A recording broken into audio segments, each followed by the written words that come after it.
Assalamualaikum warahmatullahi wabarakatuh.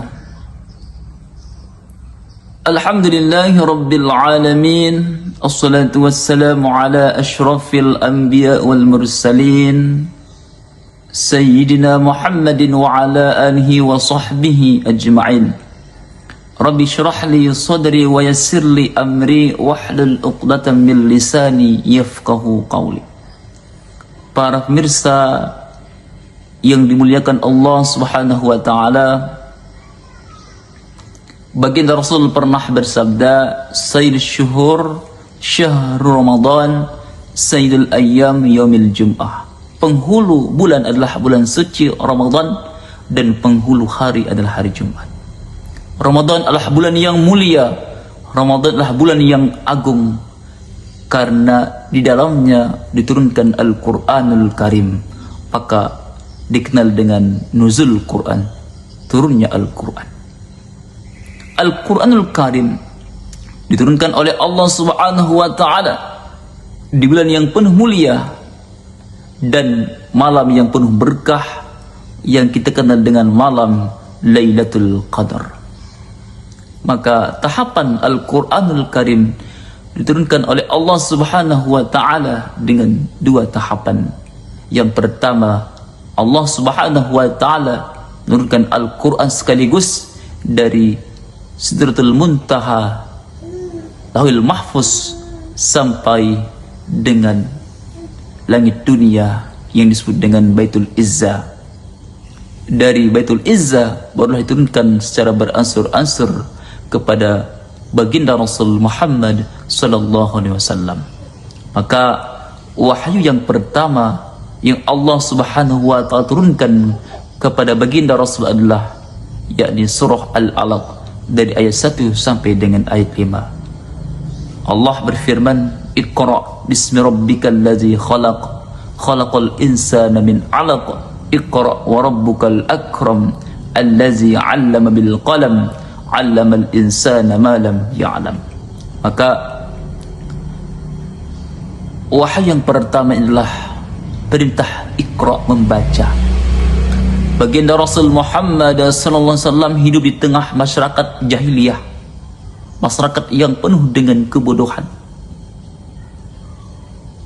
Banyak kerusakan-kerusakan yang terjadi di kota Mekah, baik dari segi ekonominya, sosialnya, pendidikannya, akhlaknya, bahkan hukum-hukumnya begitu rusak. Maka baginda Rasul Muhammad sallallahu alaihi wasallam setiap malam, setiap bulan suci Ramadan beliau bertafakkur di Gua Hira, meminta pertolongan kepada Allah Subhanahu wa taala agar diberikan petunjuk untuk merubah masyarakat jahiliyah menjadi masyarakat yang beradab, yang bermoral. Maka wahyu yang pertama adalah yakni tentang membaca Iqra bismi rabbikal ladzi khalaq. Maka Al-Qur'anul Karim diturunkan oleh Allah Subhanahu wa taala sebagai hudan, sebagai petunjuk.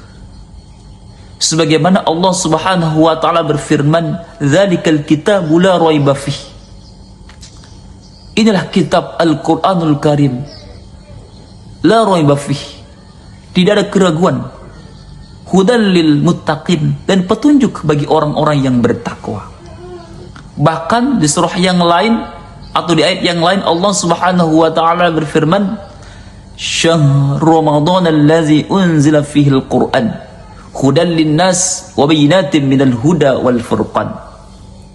Bulan Ramadan adalah bulan dalamnya diturunkan Al-Qur'anul Karim.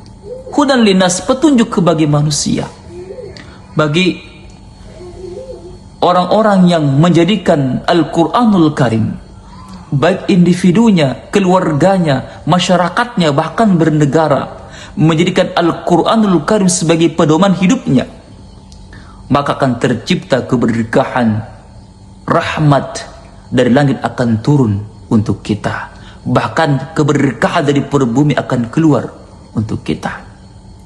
Allah Subhanahu wa taala berfirman, "Walau anna ahlal qura amanu wattaqau lafatahna 'alaihim barakatin minas sama'i wal ardh."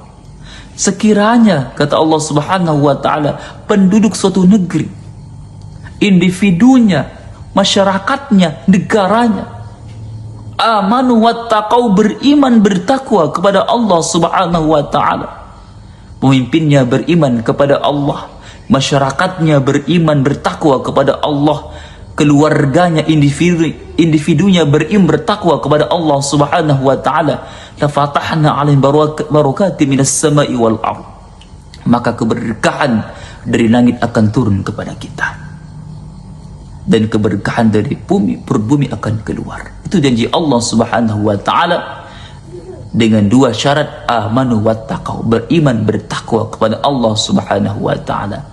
Ini menjadikan Al-Qur'anul Karim tidak hanya sebagai bacaan saja, tapi bagaimana Al-Qur'anul Karim ini kita amalkan dalam kehidupan kita berbangsa dan bernegara.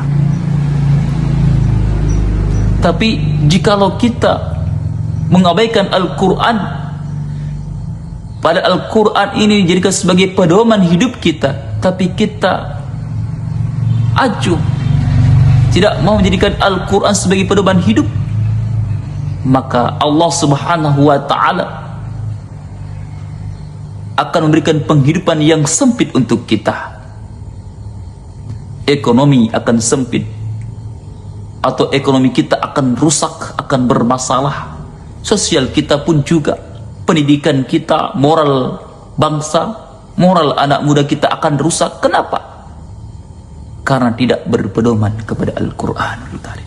Allah katakan, "Wa man a'rada an dzikri fa inna lahu ma'isyatan dhanka wa nahsyuruhu yaumal qiyamati a'ma."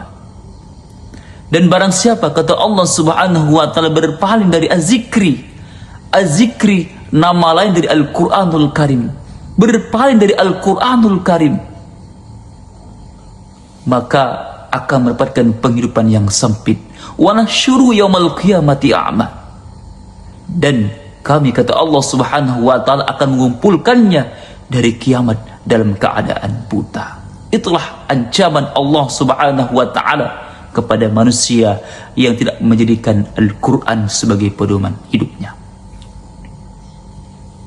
Maka Al-Quranul Karim ini bisa diterapkan dengan menyeluruh, dengan totalitas, tidak hanya dalam perintah yang sifatnya individu, bahkan dalam perkara-perkara sosial, ekonomi, politik, dan hukum. Itu bisa diterapkan jika adanya institusi Islam, adanya penerapan syariah khilafah, penerapan Islam dengan totalitas. Sebagaimana Allah katakan, "Ya ayyuhallazina amanu udkhulu fis-silmi kaffah." Hai orang-orang yang beriman, kata Allah Subhanahu wa taala, masuklah ke dalam Islam secara kafah dan menjadikan Al-Quran 100% sebagai pedoman hidupnya. Itulah janji Allah Subhanahu wa taala. Jikalau kita mentaatinya, jikalau kita melanggar, tidak mau menjadikan Al-Quran sebagai pedoman hidup, maka Allah Subhanahu wa taala berikan ancaman yang sangat keras untuk kita. Maka perlu kita senantiasa menyampaikan, mendakwahkan kepada diri kita, keluarga kita, masyarakat kita, dan bahkan negara, agar mau menjadikan Al-Quran sebagai pedoman hidupnya. Demikian yang dapat kami sampaikan. Akhir kalam, assalamualaikum warahmatullahi wabarakatuh.